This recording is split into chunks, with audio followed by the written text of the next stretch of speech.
Hello there, I'm digital artist Aaron Rutten, and in this video I just want to give you a follow-up update about the tablet that I was going to review but ended up sending back. That was the UG2150 tablet monitor. It looks a lot like a Wacom tablet. Basically what happened is I was going to review this and I sent it back and I paid for shipping, which was stupid because I should have gotten money from them first, because I spent $56.43 to ship this thing back. And they kept promising to refund my money, and they have not refunded my money. If you look in my email here, they made it even complicated just to return the damn thing. They kept saying, oh, here's the order number, you just do this and go to Amazon's website and send it back. And you know what? That's not the case. They have to put in the return order, and finally this person actually did put it in, which you can see here. I said, there's create customer return on the image you sent me. Is that something you need to click on yourself? And they go, oh, don't worry. We've contacted Amazon for the return, even though they told me in like 2 or 3 emails I had to do it myself. So finally, they did help me return it. I said, thank you, I'll ship it back tomorrow. I told them how much I paid for the shipping. Here's the tracking number. Here's a copy of the receipt. And then they said, sorry for answering you so late. We'll pay it tomorrow. That was 8 days ago. As of today, which is the 24th of June, I said, okay, thank you. 4 days ago, still have not received my refund for shipping. Can you please send it immediately? And they say, well, we're going to blame it on this person. They didn't send it. We'll send it to you Tuesday. Well, guess what? Yesterday was Tuesday, and I still haven't received my $56 that I paid out of pocket to send your product back. So I'm really irritated. For one, I'm out $56. For two, I'm out all the time that I spent setting this thing up and attempting to review it. 3, I had to take time to go return the damn thing. And 4, I have to take time to email this person back and forth and back and forth and back and forth and back and forth just to return the thing and just to get a refund. Now, the other irritating thing is that after posting that review of the product, I get these jackasses who are saying, oh, you're just a Wacom fanboy. Wacom tablets have all the same problems. You know what? I'm not a Wacom fanboy. I'm a person who is trying to inform you of problems that are out there, problem companies like UG and Huion and Weenova, because these people are ripping you off. Their interest is not to give you a quality product. Their products are basically like pieces of things that they just piece together, put a little stupid name on it and go, okay, this is a tablet. Well, guess what? If you look, the UG tablets, the Huion tablets, the Weenova tablets, they're all basically the same thing. They're the same parts put together in different configurations, and they're just basically using Wacom's notoriety to sell their products because people out there don't know any better. They're not professionals. They haven't worked with a wide range of tablets. So when they look at these things, they go, oh, it's a tablet that you can draw on, and it's a quarter of the price of a Wacom tablet. It must be a good deal. It's not. It's a piece of junk. It's like going to the dollar store and buying something from the dollar store, getting it home, watching it fall apart or watching it not meet your expectations and going, pfft, guess I shouldn't have got that from the dollar store then. Except you're not paying $1 for this tablet, you're paying $500 or $600 or $700. That's still a lot of money for a lot of people. I don't want you to buy one of these things thinking you're going to get something that works really, really well, get it home, find out that when you draw on it, it makes a horrible squeaky noise and your pen sticks to the screen and the calibration's off and there's no drivers for your computer and you're all irritated and then you have to send it back. And it's a hassle to send it back. And then on top of that, you got to pay $56 that you don't get back. So basically, this is an experiment in paying $56 just to see that this thing is not as good a quality as something like a Wacom tablet. There's a reason why you don't walk into a Best Buy and see UG tablets, Huion tablets, Weenova tablets. Best Buy's not going to sell something like that. Best Buy has standards on what they're going to sell. I'm sure they sell some crap here and there. But it's not that Wacom's like dominated the market and they're the only tablets and, you know, you can't buy anything else because of that, you know, monopoly that they have over the tablet market. It's because local retailers aren't going to sell crap that people are just going to return or complain about. So think about that when you buy these things. Why is it that you can only buy Huion tablets and monoprice tablets online? Why is it that local retailers don't sell these things? Is it because they don't have access to them? I don't think so.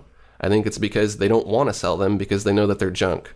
Now, the other thing that people are trying to argue in the comments is that these UG and Huion and Weenova tablets are going to create competition for Wacom and drive down the price of Wacom products. Now, you have to think about that for a minute because there's a difference between legit competition and people who are creating imitations. If you buy a fake designer Gucci bag off the street in New York for $5, is that going to really reduce the price of real, authentic Gucci bags? No, it's not going to, because these are two completely different things. So there's a major difference between an imitation and competition. Competition I would consider like the Surface Pro 3 versus the Cintiq Companion.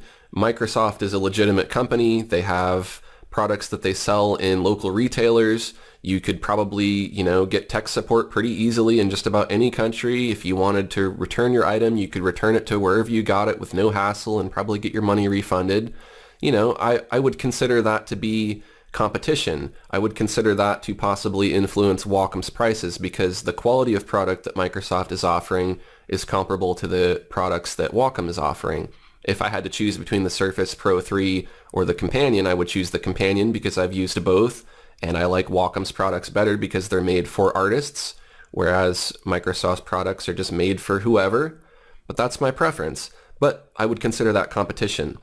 The Huion tablets, the UG tablets, Wienova tablets, Monoprice, those are imitations. They are not competition. They're not going to drive down the price of anything because Wacom knows what they're up against. They know the quality of those tablets. They know that to a professional who's going to actually spend the money on these things, a professional is going to expect a screen that doesn't have glare, a pen that calibrates, drivers that work and are updated all the time for all operating systems, and drivers that work with Photoshop and Painter and every other program. They're going to want a screen that doesn't make a squeaky noise when you draw on it. They're going to want a pen that doesn't require a battery or to be charged. There's all these things that somebody like me really, really cares about, regardless of if the tablet is $500 or $700 or $2,400. The price does not matter. It's the quality of the product. Another thing to consider is that there's a difference between necessity and luxury. Necessity is something that you need. Like, you need a tablet and you need software to make digital art. I mean, of course, you could use a mouse or something, but you need a computer at the very least to make digital art. Now, that's a necessity. A luxury is drawing on screen. You don't have to draw on a screen. To be able to draw on a screen is a luxury, so you're going to pay more for a luxury item. Just like a car, you could get the cheapest possible car, and yeah, it would get you to work in places you need to go, but it might break down, it might not have air conditioning, it might smell bad. There could be some reason why you're not enjoying the experience as much, though you are saving money.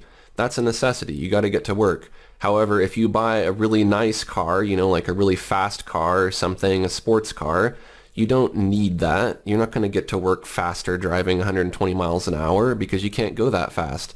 That's a luxury car. You're getting that because you want to ride in style. So if you want to draw in style, then you're going to want to get something that's like a Cintiq that has a screen on it. However, you don't need that. Throughout the majority of my career, I've used a tablet without a screen. It's only until recently that I'm using a tablet with a screen. And so I don't feel that it really matters that much to most people, especially beginners, to be able to draw on screen. I do like drawing on screen because now that I see the difference between using the regular tablet and drawing on screen is way more intuitive. I'm drawing where my pen tip is, just like I would naturally. I don't have to have that special hand-eye coordination that took years to develop to be able to look at the screen and then draw down in front of me. It's nice to be able to just draw on screen. And if you're a professional and you're making money off of this work that you're doing with your tablet, then you're going to be able to afford to buy a luxury item. If that's that important to you and it's going to enhance your workflow that much, you'll make that thousands of dollars back by buying a Cintiq. You're not going to want to waste your money and spend $500 or $700 on something cheaper because you're going to have pretty high expectations about how that tablet's going to perform. So for the people who want to argue that Wacom tablets are overpriced, that's something to consider. You're paying for quality, you're paying for luxury.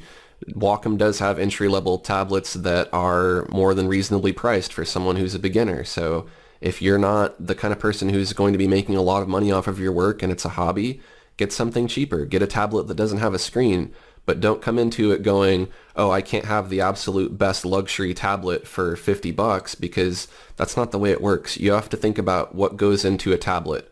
Quality-wise, you want it to have a good screen. You want the screen to have accurate color. You want the screen not to have a bunch of glare. so that it's reflecting stuff all around you. That's no good. The Wacom tablets have a diffused kind of matte finish that diffuses the light so you don't see yourself reflected in your work.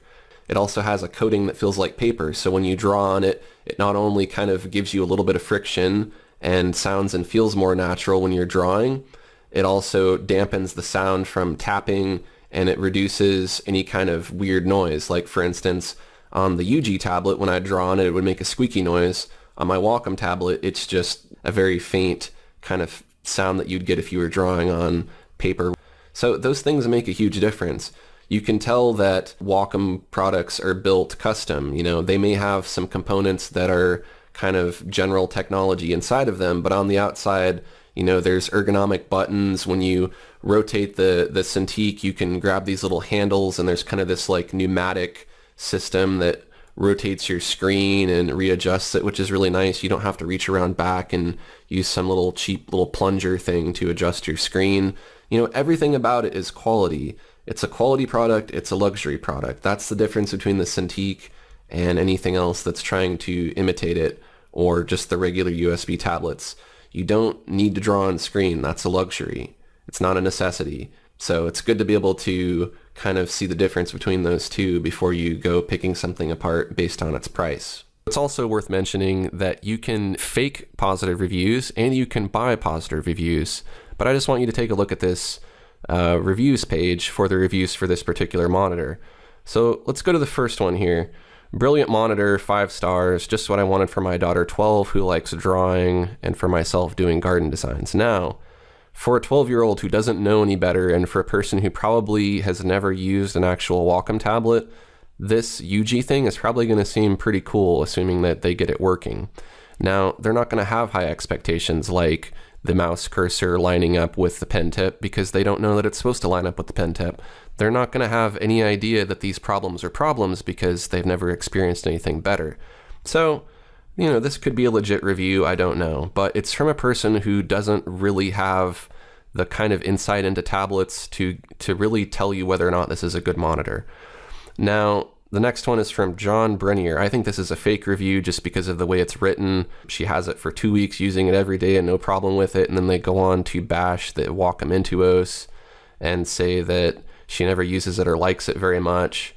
It's like, you know, who cares what your daughter thinks about this thing? I mean, your daughter is not a good person to review this tablet, you know? You would want to get reviews from someone who's a professional like myself, or at least somebody who you know personally or have met online that is an actual verified person. So I tend to think that this is not actually a legit review. I'm going to go on to this one here. Blah, blah, blah, a whole bunch of stuff. This one is probably a legit review because it's not all entirely positive, and I like what they say here about UG's tablet monitors look suspiciously identical to Huiyan's.